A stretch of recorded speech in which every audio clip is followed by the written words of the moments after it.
Good evening, everyone. Welcome back to today's live session. We're doing it after a pause of almost a week because I was busy learning in a workshop to get even more insights to help you all better and to help each other grow better.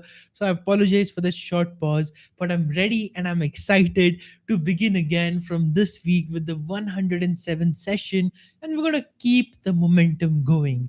And today I want to talk to you about something that's very pertinent in our generation and our time, and yet we have denigrated it to just being a problem so easily that we've not even thought, can we solve it, or can we empower ourselves through it, or can we rise from it? And what I'm talking about is this epidemic of anxiety that we are living in. Like, you talk to any second person out there, they're going to say, I just get a lot of anxiety, I just get very anxious, I get very fearful. And it's come to such a state that not being anxious is considered to be the abnormal thing, not the normal thing. And it's so crazy because every time I see people and every time I see the situation coming up in different scenarios, I often wonder, when did we go so down as human beings, as a collective society, that rather than prioritizing and creating better health, we have just accepted bad mental health as a baseline. And when we think about it, when we work towards it, every single time we communicate about anxiety, even, we take the lens of it being a problem. We take the lens of it being a disorder. And in a lot of cases, it is true. But in a lot of other scenarios, like for you and me, probably, anxiety is not a disorder. Anxiety is not a problem. The problem is thinking that anxiety is a problem. Let me repeat that for you. Anxiety is not a problem. The problem is thinking that anxiety is the problem. Here's what I mean by that. Look at your life. Look at any period of your life. And can you find me any one time where you weren't having any fear, where you weren't having any uncertainty, where you weren't having any anxiety at all? You can probably, but there would be very small periods in time. That wouldn't be a continuous state.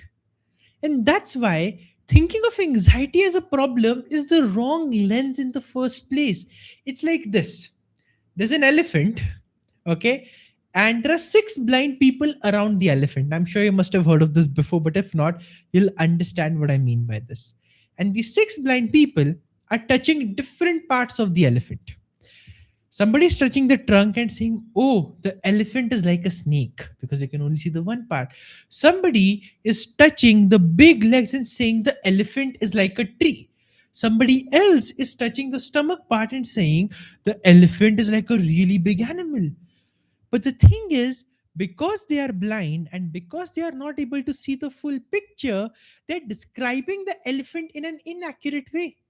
And if somebody goes with the description of the elephant is like a snake, just because they're looking at the trunk of the elephant and nothing else, then the problem that happens is, even if you want to change it, even if you want to approach the whole situation, or even you want to draw an elephant or describe an elephant, you can't, because you started off in the wrong place. So that's what I want to talk about today. That's what I want to help you understand about anxiety. That first of all, please, let's stop treating it like a problem. It's not a problem. It's a normal fact of human life. It's okay for you to go through that. It's okay for you to feel some heightened negative emotions. It's okay for you to feel some lower negative emotions. Please don't judge yourself if you're feeling anxious. Please don't go into the zone. Oh my God, something is wrong with me. Why am I feeling anxious? No, nothing's wrong with you.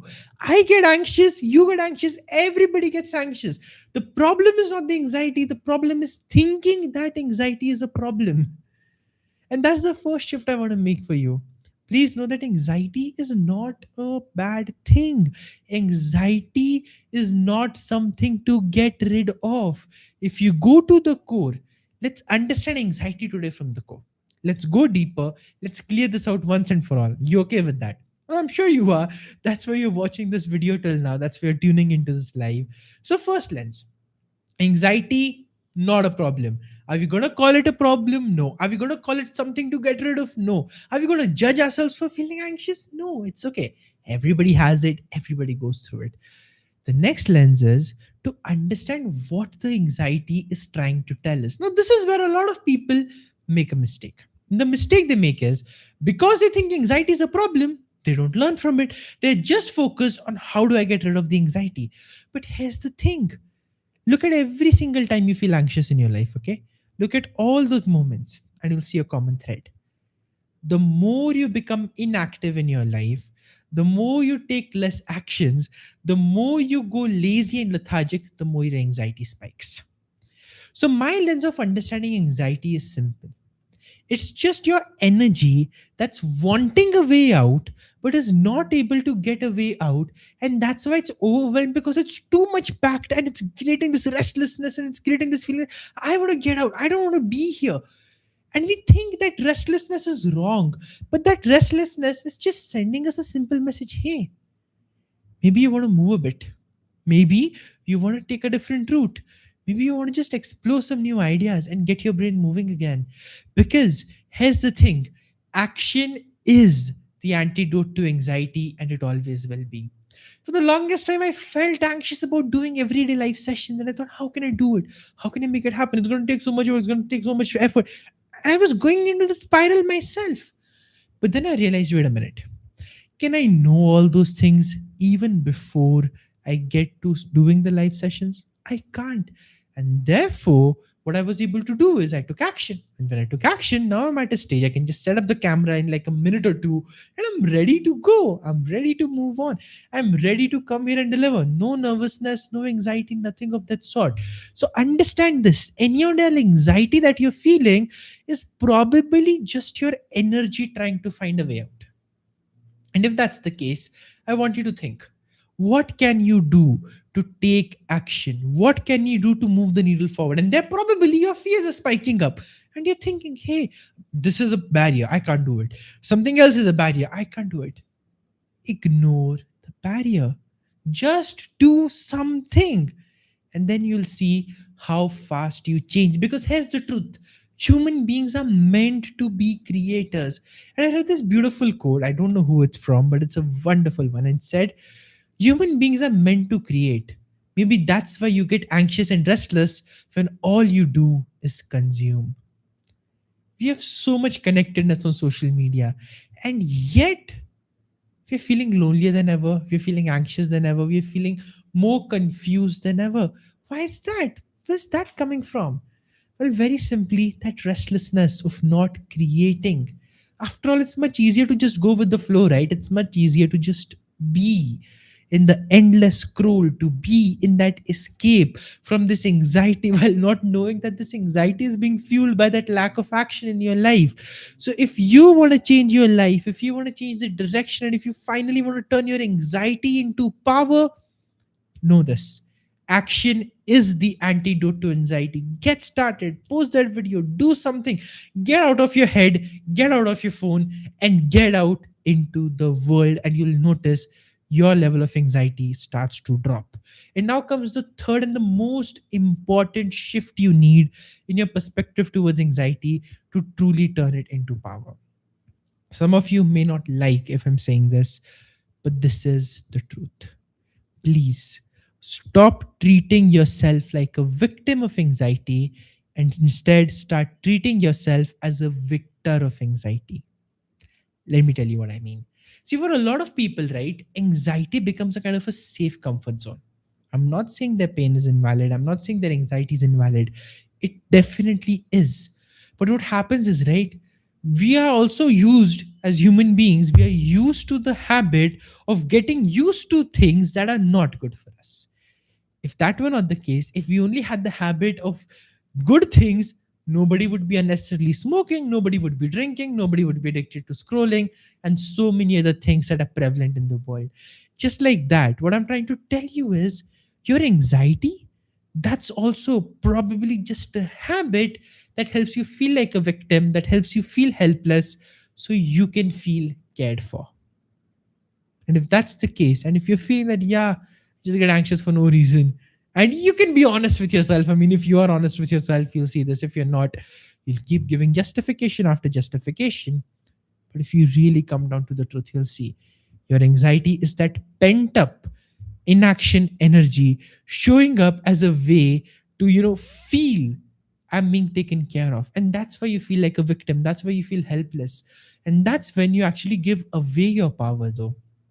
The more you feel that something's out of your control, the more it is going to go out of your control. And to turn it into a solid habit, to turn it into something that empowers you, the very first step you have to do, the very first thing is to declare, even though I'm going through anxiety, it's okay. This anxiety does not have power over me. See, all of us go through panic, all of us go through the waves. But when you go through that wave and you give up on yourself and you say, oh my God, I'm having anxiety. What do I do? I can't control. Well, of course, you can't control it if you believe you can't control it, right? You gotta put in some effort. You gotta challenge yourself. You gotta ask yourself to see, hey, can I actually push through this? Because when you ask that question, you'll realize you are the victor of anxiety. All you had to do is take all that pent up energy and transform it into power.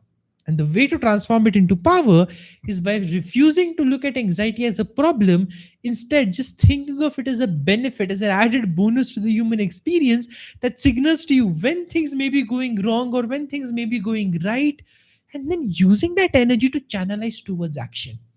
But that requires you to refuse this victim mentality, because anxiety does not have power over you. You are way more powerful than that. You are the victor of all your fears. You are the victor of all your anxieties. I believe in that for you. For a long time, even I thought my anxieties are stronger than me. My worries are stronger than me. I cannot do it. I cannot make it happen. But then I realized I was the only one holding me back. And the moment I stepped into action, messy and imperfect as it may be, the moment I went into it, I regained the power and anxiety lost it. I regained the strength and anxiety lost it. And rather than anxiety being a botheration in my life, it's now sometimes just a visiting person. It just passes by. If, let's say, things are feeling too uncertain or too out of control, it will just come knock on my door in the form of a rapidly rising heartbeat and tell me to check, hey, by the way, everything okay, right? I now think of anxiety as a friend that loves to check up on me. And when I think of that way, the thing is, it stops bothering me. It stops coming in. That's the crazy part. Like, when you stop thinking of it as a problem, it disappears. And that's why it's important to take this empowering lens. See, I'm not going to be like one of those people who say anxiety is not real. I'm not going to be like one of those people who say you don't feel anything or it's all just in your head. That's just invalidating you. But I'm also not going to be one of those people who sit down here with you and sympathize and cry and say, oh, yeah, it's valid. And you had to go through so much and sit in that sob story with you. The past is the past, my friend. It doesn't matter.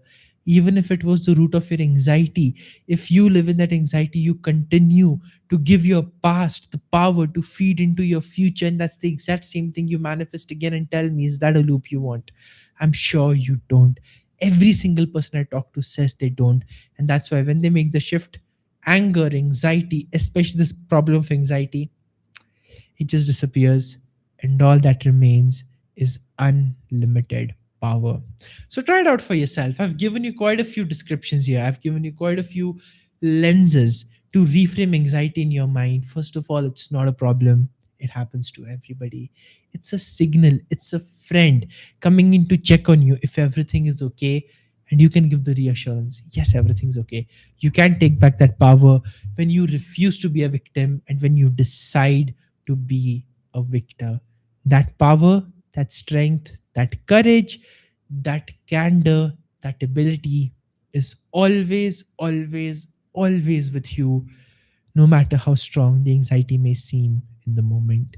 You are the one in power, you are the one in control, you are the one who defines your life.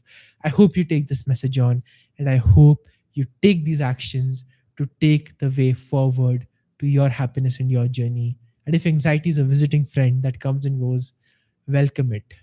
Don't resent it. It's only there to help you. Thank you so much for watching this video. Thank you so much for tuning into this session. And I'll see you live tomorrow once again at the same time. That is 8:30 p.m. IST. Bye. See you soon.